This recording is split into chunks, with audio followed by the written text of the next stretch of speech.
বোকাচোদা কয় কি?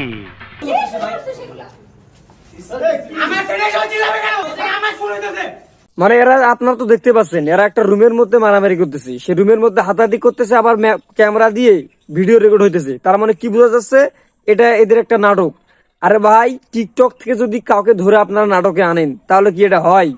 যেমন আপনি মনে করেন একটা দোকান থেকে সিডি গোল্ডের চেইন কিনে আনলেন, এটা কি সোনা বললে হবে? এটা কি গোল্ড হবে? কোনোদিন হবে না।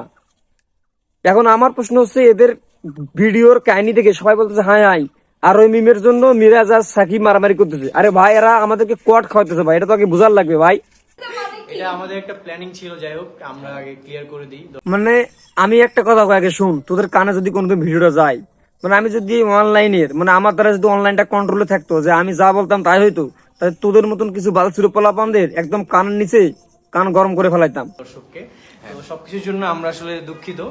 আমাদের একটা ডিফারেন্ট ভাবে আমরা একটা প্রমোশন করতেছিলাম, আমাদের যে সিরিজ আসতেছে গভীর জলের মাছ। তার মানে কি বোঝা যাইতেছে, যে তোরা একটা নাটকের জন্য প্রমোশন করার জন্য মারামারি করলি। আরে বোকাচন্দ্ররা, তোরা যদি নিজের মনে ঘুমারকা ভিডিও না বানিয়ে মানে একটা ভালো একটা ভিডিও বানাইতি, তাহলে মানুষ খাইতো। এদিকে দেখ, যে ব্যাচলার পয়েন্ট নাটক একটা আছে, কই ওদেরকে একটা কোনদিন দেখলাম না যে হাতাহাতি করতে। তার তো কোনো প্রমোশন লাগে না। তোদের ভিডিও হলো ঘুমারকা ভিডিও, তোদের ভিডিও দেখবে কি? এজন্য প্রমোশন লাগে। মানে আমাদের এমন একটা দেশ ভাই, যেখানে কুত্তার লেজ সহ সোজা হয়ে যায়। এটা এটা একটু বেশি হয়ে গেছে। এটাই সেই পেজ, এই পেজ থেকে আমাকে নিয়ে উল্টাপাল্টা স্ট্যাটাস দেওয়া হচ্ছিল। তোদের মতো কিছু বালসুরু অভিনেতা আছে, তোরা তো অভিনেতা না, মানে টিকটকার থেকে একটা প্রতিবন্ধী ধরে আনে অভিনেতায় দিলে যাওয়া আর কি।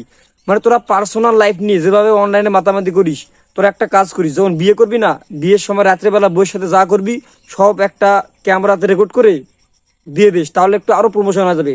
তখন যেগুলো নাটক করবা সবগুলা মানে একদম তুলকালাম করে দিবি অনলাইনে এসে। বোকা সুদারা।